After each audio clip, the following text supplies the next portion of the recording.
চলে এসেছি like better এডুকেশনের পক্ষ থেকে আবার একটা নতুন ভিডিও নিয়ে।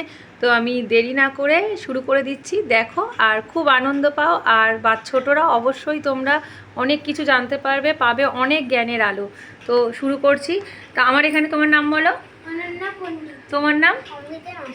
আমার সাথে থাকবে যারা, তারা দুজন হচ্ছে অনন্যা পণ্ডিত এবং অমৃতা নস্কর। তারা আমার কিছু প্রশ্নের উত্তর দেবে এবং তাহলে শুরু করি, দেখা যাক। আচ্ছা, তোমরা বলো, বিদ্যাসাগর বলে আমরা কোন মহাপুরুষকে চিনি? রবীন্দ্রনাথ ঠাকুর না ঈশ্বরচন্দ্র বিদ্যাসাগর? নেতাজি বলে কাকে সম্বোধন করা হয়? নেতাজি সুভাষচন্দ্র বসু না কাজী নজরুল ইসলাম? নেতাজি সুভাষচন্দ্র বসু। আচ্ছা, বিশ্বকবি কাকে বলা হয়? মহাত্মা গান্ধী না রবীন্দ্রনাথ ঠাকুর? রবীন্দ্রনাথ ঠাকুর। Very good. আচ্ছা, জাতির জনক কাকে বলা হয়? মহাত্মা গান্ধী না স্বামী বিবেকানন্দ? মহাত্মা গান্ধী। হ্যাঁ, মহাত্মা গান্ধীকে জাতির জনক বলা হয়। বিদ্রোহী কবি বলে আমরা কাকে চিনি? নজরুল ইসলাম না চিত্তরঞ্জন দাস? নজরুল ইসলাম, কাজী নজরুল ইসলাম। হ্যাঁ, কাজী নজরুল ইসলামকে আমরা বিদ্রোহী কবি বলে চিনি, কারণ তিনি ইংরেজদের বিরুদ্ধে লড়াই করার জন্য বিদ্রোহজনক অনেক কবিতা লিখে তাদের বিরুদ্ধে লড়াই করেছে, ইংরেজদের বিরুদ্ধে দেশ স্বাধীন করার জন্য। ঠিক আছে।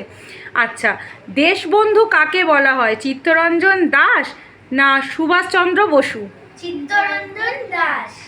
আচ্ছা, ঠাকুর বলে আমরা কাকে সম্বোধন করি? শ্রী শ্রী রামকৃষ্ণ পরমহংসদেব না রবীন্দ্রনাথ ঠাকুর?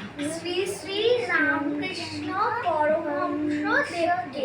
বাহ, খুব সুন্দর, খুব ভালো হয়েছে প্রশ্নের উত্তর। আচ্ছা, বিশ্বজননী কাকে বলা হয়? মাদার টেরিজা না ভগিনী নিবেদিতা? Mother Teresa. মাদার টেরিজাকে বিশ্বজননী বলা হয়। বাহ, খুব সুন্দর। এবার আমরা জানবো আরও কিছু প্রশ্নের উত্তর। আচ্ছা, তোমরা নিশ্চয়ই জানো, আচ্ছা, আমাদের দেশ স্বাধীনতা অর্থাৎ আমাদের ভারতবর্ষ কবে স্বাধীন লাভ করে? 1947 সালে না 1945 সালে? 1947 সালে। আচ্ছা, 15ই আগস্ট না 17ই আগস্ট? 15ই আগস্ট। বাহ, খুব সুন্দর। 26শে জানুয়ারি আমরা প্রজাতন্ত্র দিবস হিসাবে পালন করি নাকি নেতাজি সুভাষচন্দ্র বসুর জন্মদিন হিসাবে পালন করি? প্রজাতন্ত্র দিবস হিসাবে পালন করি। আচ্ছা, 23শে জানুয়ারি কার জন্মদিন? নেতাজি সুভাষচন্দ্র বসুর জন্মদিন নাকি জওহরলাল নেহেরুর জন্মদিন? নেতাজি সুভাষচন্দ্র বসুর জন্মদিন। বাহ, ভেরি গুড। আচ্ছা, শিশু দিবস হিসাবে পালন করা হয় 14ই নভেম্বর না 5ই সেপ্টেম্বর? 14ই নভেম্বর। বাহ, ভেরি গুড। 14ই নভেম্বরে শিশু দিবস হিসাবে পালন করা হয়, কারণ ওই দিনই যিনি বাচ্চাদের, ছোট ছোট বাচ্চাদের, তোমাদের মতো আরও ছোট ছোট বাচ্চাদের খুব ভালোবাসতেন, তিনি হলেন পণ্ডিত জওহরলাল নেহেরু। তিনি তারই জন্মদিন উপলক্ষে কিন্তু শিশু দিবসটাও পালন করা হয়।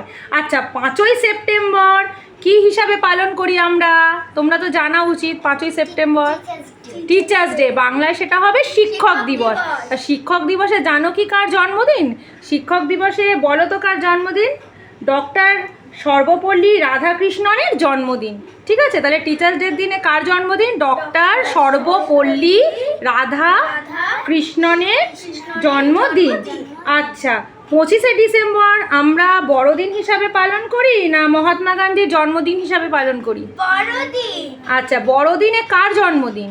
যীশু খ্রিস্টের, ভগবান যে যীশু খ্রিস্ট, ওনার জন্মদিন। উনি জন্মেছিলেন 25শে ডিসেম্বর, তাই আমরা বড়দিন পালন করি, তাই তো? আচ্ছা, 2রা অক্টোবর কার জন্মদিন? মহাত্মা গান্ধীর জন্মদিন না রবীন্দ্রনাথ ঠাকুরের জন্মদিন? মহাত্মা গান্ধী। হ্যাঁ, মহাত্মা গান্ধীর, মোহনদাস করমচাঁদ গান্ধীর জন্মদিন কবে? 2রা অক্টোবর। ঠিক আছে, সরি, এখানে একটু ভুল হয়েছিল। 2রা অক্টোবর হচ্ছে মহাত্মা গান্ধীর জন্মদিন।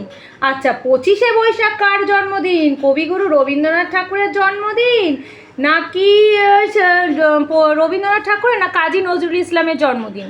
রবীন্দ্রনাথ ঠাকুরের। হ্যাঁ, 25শে বৈশাখ আমাদের বিশ্বকবি কবি রবীন্দ্রনাথ ঠাকুরের জন্মদিন। আচ্ছা, 1লা মে আমরা শ্রমিক দিবস পালন করি নাকি শিশু দিবস পালন করি? 1লা মে।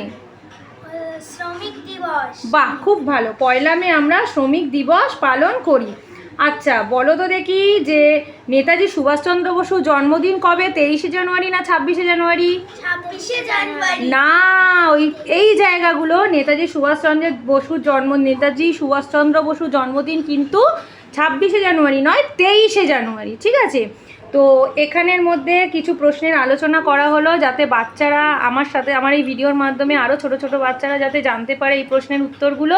তো আমি সেটার জন্যই চেষ্টা করলাম। আমার আজকের ভিডিওটা এই বাচ্চাদের সঙ্গে আমি এখানেই শেষ করলাম। যদি আমার ভিডিওটা আপনাদের সবার ভালো লেগে থাকে প্লিজ আমাকে একটা লাইক আর সাবস্ক্রাইব করবে, তাতে আমি আরও ভালো ভালো ভিডিও আনতে পারবো। তো যদি তাহলে আজকের মতো আমার ভিডিওটা আমি এখানেই শেষ করলাম। বাচ্চারা টাটা করে দাও, টাটা। আবার দেখা হবে আমার পরের ভিডিও।